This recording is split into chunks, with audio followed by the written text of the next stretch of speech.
वबरकातुहू। अल्हम्दुलिल्लाहि रब्बिल आलमीन वस्सलातु वस्सलाम अला सय्यिदिल मुरसलीन व अला आलिहि वसहबिहि अजमईन अम्मा बाद। क़ाल अल्लाहु तआला अऊज़ु बिल्लाहि मिनश शैतानिर रजीम बिस्मिल्लाहिर रहमानिर रहीम या अय्युहल्लज़ीना आमनू कुलू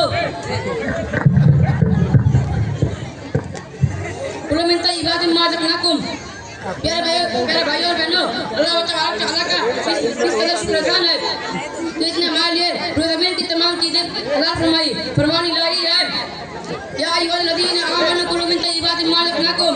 मोमिनो, हमारी अता कीजिए वो पाकीज़ा चीजें खाओ जो से जगह फरमाया, कुलू मिम्मा फिल अर्ज़ि हलालन तय्यिबा। जमीन में जो भी हलाल और पाकीज़ा है खाओ। पता ही चला कि जमीन की अशिया बिल्कुल दिखाई जा सकती है।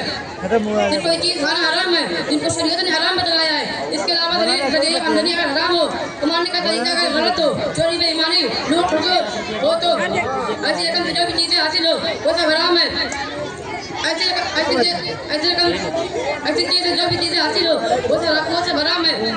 और न सिर्फ हराम है बल्कि अगर ऐसी कमाई में इस्तेमाल ला जाए और साथ ही खूब इबादत की जाए, ढेर सारे नमाज रोजे अंजाम दी जाए, बताती है हज उम्र का शर्फ हासिल कर ली जाए, तब भी इंसान फलाह का औरानी के करीब भी नहीं जा सकता। इसकी सारी मेहनत इबादत और राइगा और बेकार जाएगी।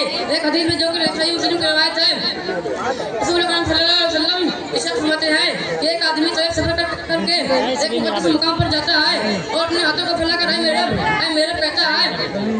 हालांकि इसका खाना पीना लिबास है प्रवेश सब हराम गजब पे होती है, तो भला ऐसे शख्स की दुआ कहाँ से और कबूल की जा सकती है। हकीकत यह है कि हराम कमाई खाने वाला इंसान अपने परवरदिगार से बगावत करता है कि जिसने जिन्हें जहान की खाने की इजाजत दी, सिर्फ रजा जायज तरीके से कुछ खाने से मना फरमाया, लेकिन जालिम इंसान ने अपनी रब की ज़्यादा बराबर परवाह न की और हलाल को छोड़कर हराम के पीछे दौड़ पड़ा। मेरे भाई और बहनों, हराम कमाई खाने पीने से हमारे दीन में मना किया ही गया है। साथ ही मुफ्त की कमाई से किसी के आगे हाथ फैलाने से, गदाकारी और भीख मांगने से, मज़ाक सख्ती से रोका गया है। एक हदीस में रसूल सल्लल्लाहु अलैहि वसल्लम ने बड़ी प्यारी बात इरशाद फरमाई कि ऊपर वाला हाथ नीचे वाले हाथ से बेहतर होता है। धन देने वाला हाथ मांगने वाले हाथ से बहरहाल बेहतर होता है। यही वजह कि आप सल्लल्लाहु अलैहि वसल्लम के पास कभी कोई साहिब आता था तो आप कोशिश करते थे कि वो गदाकारी छोड़कर मेहनत मजदूरी करे। इसके लिए आप उन शख्स की मदद भी फरमाते। हदीस में उसकी तरफ मुताबिक वाक़यात मिलते हैं। एक मरतबा रसूल अकरम सल्लल्लाहु अलैहि वसल्लम ने अपने एक साथी के हाथ को चूम लिया।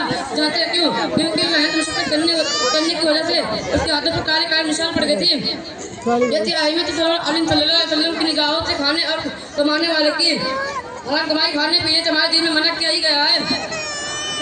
हराम कमाई से तो उस कदर बुग़्ज़ था कि आप अक्सर ये जोक किया करते थे कि अल्लाह हरामी का अल्लाह मुझे हलाल रोज़ी पर मुहैया फरमा कि मैं हराम से बेनियाज़ हो जाऊँ। इतने अफसोस की बात है कि जिन नबी का हाल था उसके उम्मतियों ने आज हलाल और हराम की तमीज़ ही मिटा दी। हर तरह के जायज़ नाजायज़ धंधे मुसलमानों में हो रहे हैं और साथ ही खूब इबादत की जा रही है। लेकिन आप इंसाफ सिखाइए कि हराम कमाई खाने के बाद हमारी दुआ कबूल हो सकती है। अल्लाह ताला से यही दुआ है कि हमें हलाल रोज़ी पर